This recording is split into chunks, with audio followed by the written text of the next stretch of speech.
Action Comics 1077, Mark Waid writing with Clayton Henry and Michael Shelfer on the art.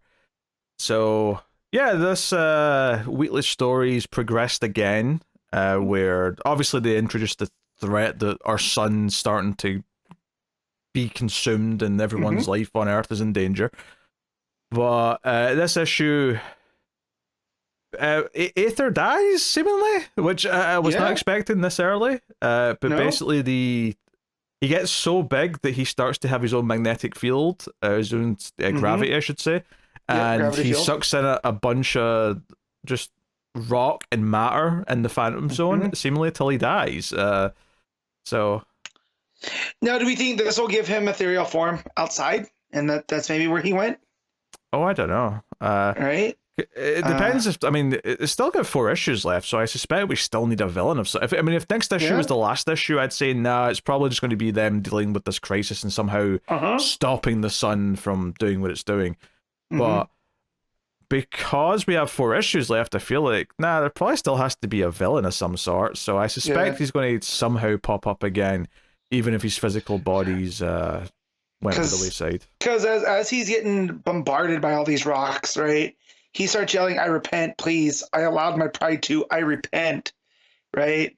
So I'm wondering if this isn't just like his end. He'll pop back up, and maybe he's the one that'll help Superman. In the sun or Uh, fix the sun. uh maybe I don't know. Well, Also, I'm getting some dark vibes from Monel here as well. Um, just his whole body language in the issue, and him not being able to leave because of the lead poisoning. Uh, oh, you think he's going and to sacrifice himself to stop what's happening? I don't know. Maybe there's definitely something going on with him, right? Like when we get reintroduced to him here, he's kneeling. He had all those raps from when he was impersonating the Phantom King. You know, he looks like he's been through it. So yeah, maybe I don't know. Yeah, yeah. Honestly, I'm not really sure. Obviously, by the end, I expect Superman's going to Mm-hmm. win. The Earth's going to be fine, but and the Phantom Zone will Yeah. be back to some sort of stable level. Well, because Wade, if you noticed in Justice League Unlimited, they have a Phantom Zone like prison, Yeah, uh, there's a big like door that says Phantom Zone something. Yeah, containment, and then here it opens up with that the Watchtower is still under construction, right? So that's giving us a place in time. yeah. It opens up with basically Mm-hmm. Jean and Mister Terrific talking about what's happened to the sun, and they're at like Mm-hmm. the unfinished watchtower. So it does Mm-hmm. place this before Unlimited issue 1. So and since Yep. Wade's writing both, it does make sense that Yep. that Phantom Zone door. See, if someone else had written Unlimited, I wouldn't have thought twice about that Phantom Yep. Zone door. But Mm-hmm. because Wade's writing it and he's writing this, it feels like okay, he clearly Yep. knows what the end result of this Phantom Zone stuff's going to Mm-hmm. be. We just don't know yet because we haven't finished the Yeah. story. But yeah, we'll see. More of the Keenan and I keep almost saying Khan. Keenan and Kel. It's Kanan and Khan. Yeah, which I think this is the last part of this, right? Because they have a resolution. It kind of seems like it, yeah, where Yeah. they kind of fix everything, get stuff back to the fortress, and Mm-hmm. uh, seems yeah, because they're just going off to the museum, and Connor was like, "Oh, museums are boring, they're lame, and they suck," and Mm-hmm. then Keenan's like, "Oh, there's going to be some girls there." It's like, "Say what now?" And like, I don't think we're going to get that scene. I think that's just a joke No. little ending to the subplot. Yeah, well, because they teach the lesson to the to whoever these bad guys were. I'm looking for the name. It's not the Coons, but it's No, it's the these. ones who have been stealing all the artifacts. Yeah. Yeah, and talking about how you guys need to give it all back. We're gonna one by one transported to the still calling him Cooper Boy. Um, and they're like, yeah, that's our property. You can't take it back. And he's like, oh, the irony, right? Because they took out all of that. So, yeah, they transport everything back to the fortress, and seeming like all the other exhibits go back to where they belong. It seems like the Coons got their stuff back as well, and they're gonna, Cooper Boy is gonna stop them from taking everything else. So, yeah. It feels like this storyline has reached its ending, and I'm wondering if that's to give Wade more pages you know, whatever else is going on, or if there's going to be another, because there's still 4 issues left, Yeah, right? I can see there being another subplot that's only 4 issues long for the last chunk. Maybe something that's a bit more related to what's going on. Yeah. Like maybe it'll be like, oh, here's Lois and Co. on Earth. Yeah. Whilst the other stories go on with Superman or something. But I expect it'll be replaced with something. Just because I feel like part of the reason why they have this weird like backup in the middle of the book is really just so that it's not Clayton Henry having to do 12 full issue size of art. It's more like, no, it's like 12, 14, 13 pages of art as opposed to 20 pages of art for every issue. That's my guess anyway. So Superman tries to fight Aether, of course, and then eventually struggles a little bit. His batteries start to deplete, although it ends up being the fact that Aether's got his own gravity that's the bigger problem. It's getting heavier and heavier and it's pulling everything in. The issue basically just ends with Mon-El using the sphere that Aether had to give Superman a portal back home, and that's kind of how it wraps up. That's so I don't have too much to say about this chapter. I mean, Aether's death's kind of the big talking point. Everything else is pretty much just trucking along at this stage. Yeah, because the zone's still building mass, which means that the sun is still, so they have to go and you know. That's what Superman flies off to, is to find a way to stop that. Although it seems like if he has the sphere, he can just shut it off. You know, I'm sure there'll be more to it than that. Yeah, no, I think that at this point it's too far along that it's basically self-sustaining, so it's not as simple as just hitting an off switch. Yeah. Which is why Terrific and them are going to be on that. But yeah, a very, very, very interesting chapter. I mean, it's fine. It's a fine chapter. Back up a little bit more curious, because it seems like this prisoner is actually telling Kara about their past, and it turns out there was 2 people with these like outfits on, or similar outfits at least, and this is the possibly the sister of the brother, and the brother was the one that was wanting to kill and conquer and do all sorts of things, and them together were destroying worlds. And so she was like this embodiment of fear, and he was this kind of embodiment of war, and they would work together, right? To do whatever. He was nothing.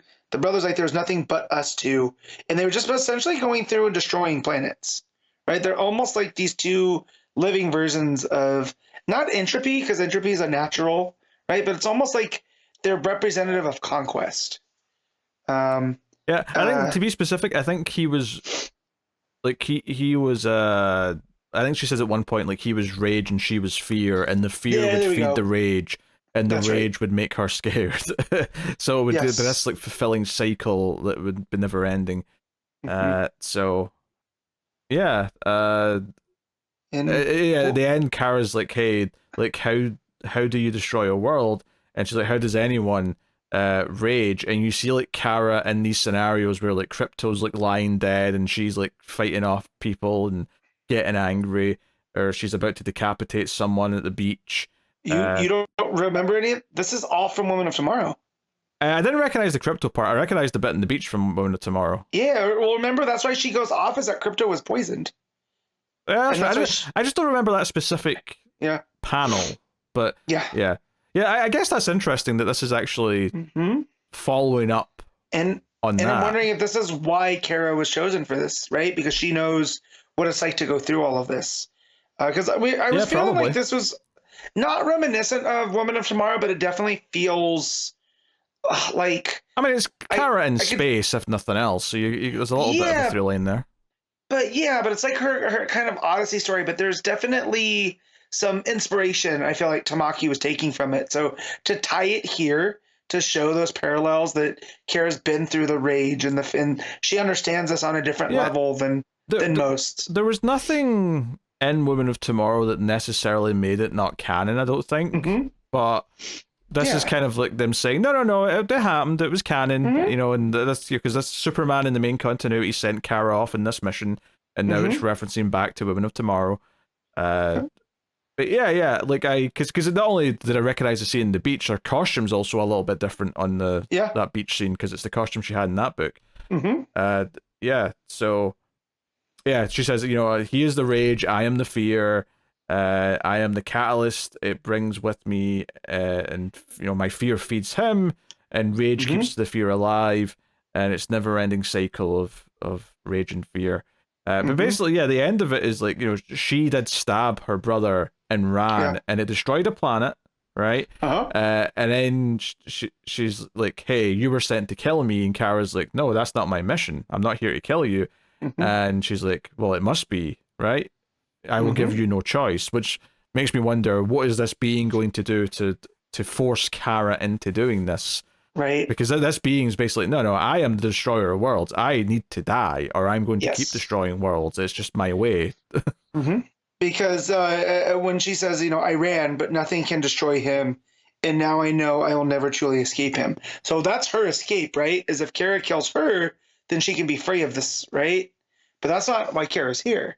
And that's also, I feel this is the, killing rage, but you'll always have that fear that it'll come back, right? And so what do you do to quell that fear? So Kara's that Yeah. person that knows how to do that. I also think there's something to be said here for this idea that she effectively escaped an abusive relationship, Mm-hmm. Yeah. and is on the run and thinks that the only solution is for her life to end, and Yeah. Kara's going to convince her not to do that. Mm-hmm. That seems like kind of like what a lot of the heart of the story is going Yeah. to ultimately be. Maybe I'm simplifying it a bit too much with that, but like we'll have to see, Well, like if we get more of like what this relationship was between the brother and sister, and mm-hmm. if we get more context as to like how much choice she had in the matter, and whatnot. Yeah. But I can't help but feel just that part specifically that you just brought up there about Mm-hmm. how he will always keep coming for me, so I have to Mm-hmm. die. It really made me think of that Yeah. scenario, and that maybe it's speaking about that. Yeah, no, she's definitely has some PTSD with this type of stuff, right? And what do the supers do? What are the House of L, for lack of a better term? They're the ones that are meant to be that hope, right? So you feel like Kara's going to try to reach through to this personification of fear. So, but yeah, well, and then if you want to bring into the whole lantern dynamics of it, right? Is that what was opposite on the spectrum of fear, and that was hope, right? So it just plays into that whole cosmic side of things as well, if you want to look at it that way. So, I really love where this had went, right? This went from, her going through kind of doing this kind of heisty prison break type style. It also, to, it's worth mentioning as well that it looks like is it the brother? One of them anyway seems to have witnessed that scene from Women of Tomorrow on the beach. Yeah. Right? Yeah. When they had the bad guy and she had the sword there. It looks like one of them was actually watching that. Yeah. Well, and that's where he says that, he is rage. And that's why Kara went on that mission, right? And so that's him being the personification of rage. It was there with her, right? Was he actually there? I think that's open for interpretation right now. But I think that's. So you don't think this is literal? You don't think he's actually standing there watching? Okay. No. I mean, maybe depending where Tamaki takes the story, right? Well, but I definitely think that's. Yeah, part of me is expecting to find out this planet they were on got destroyed, like after Supergirl and Co left. Mm-hmm, maybe. Yeah. Because you see, that her bringing down the sword in her face, in Fear's face, right? And when he goes, and I am Fear, right? And he has his hand on her. So, and we see that Kara. So it's almost like he's bringing back what he saw to her. So maybe you're right. Maybe that was a thing there. Yeah, it seems like if I was to guess, I would say they went back to that planet where that finale from Women of Tomorrow happened, and that was the planet they destroyed. Now, I don't remember enough about that planet to know if it was populated or whatever. I can't remember. I'd have to go back and read Women of Tomorrow. But it's interesting that it's tying back into that. It's a curious direction.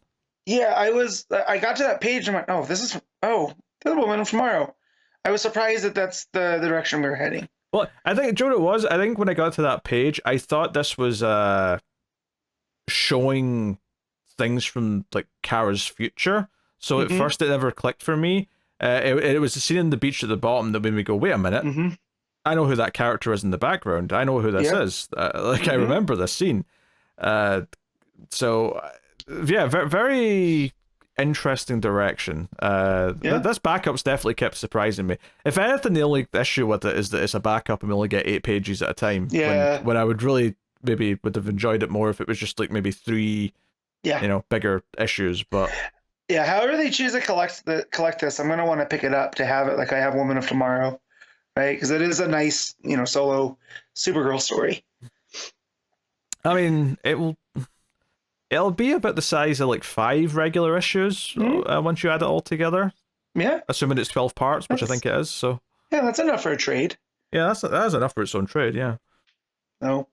But yeah, however they choose to collect it, I'm gonna want it because it's a really strong story. I'm really enjoying this, which we shouldn't be surprised because it's Tamaki, and when Tamaki did Supergirl the last time, we really enjoyed being Super. So yeah, I wonder if it's also one of those things where because that book is getting directly adapted into a movie, that it's like, oh, this is an important Supergirl story now, so we have to consider it as canon. We have to consider it as something that people are going to look at. And more people are going to read it because it's directly tied to a movie. Just purely because, in the same way that, okay, people like the Batman movie, what do they go read? They go read Year One and Dark Knight Returns. Like, those are the books that people kind of find first. Because it's actually called Women of Tomorrow, people are going to find that book. If people like the movie and it sort of finds a bit of a new audience, maybe younger girls like the movie and go seek out the book that it came from, that'll be a lot of people's starting point for getting into the character in the comics. So yeah, I feel like we're probably going to see it referenced in some small ways for a long time, if I was to guess, assuming that the movie's a hit. And it may not be. I mean, something like 9 out of the last 10 DC movies have all been failures, so it's not a guaranteed thing by any means. But we'll see. All right, interesting. All right, what are you giving this week's Action Comics? Let's see. So I really like the backup, and the other was so evening it out. I'll give it a 7.5. Yeah, I'll go with a straight 7. I think I like the backup more than the main story. I think the main story is just a fine chapter that it's chugging along nicely. The subplot in the middle I can take or leave. It's just kind of there for a bit of fluff more than anything else. Backup's pretty good though, and definitely tying it into Supergirl Women of Tomorrow is definitely a surprising turn that does make it a little bit more exciting in a weird way. I think part of that excitement just comes from the fact, oh, that story is going to be referenced going forward. It's going to be something that's brought up in some way, and maybe even the other characters that were in it may even pop up at some point potentially. So yeah.